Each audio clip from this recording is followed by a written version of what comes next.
ইসলাম নিয়ে কাজ করেন। এই পর্যন্ত দেশ স্বাধীনতার 53-54 বছরের মধ্যে যারা এই দেশ সম্বন্ধে আছেন প্রত্যেকের সম্বন্ধে আমাদের কিছু না কিছু ধারণা আছে।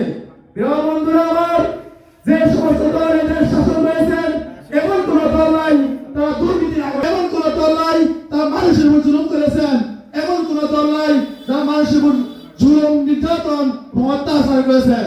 প্রিয় বন্ধুরা আমার, এমন একটা দলের সংগঠন আমরা করি যে সংগঠন দেশ মানবতা ও ইসলাম নিয়ে কাজ করে। প্রিয় বন্ধুরা আমার, ইসলামকে যদি আমরা ক্ষমতায় আনতে পারি এই দেশের ভিতরে কোনো দুর্নীতি থাকবে না, কোনো চাঁদাবাজ থাকবে না, কোনো দুর্নীতি থাকবে না।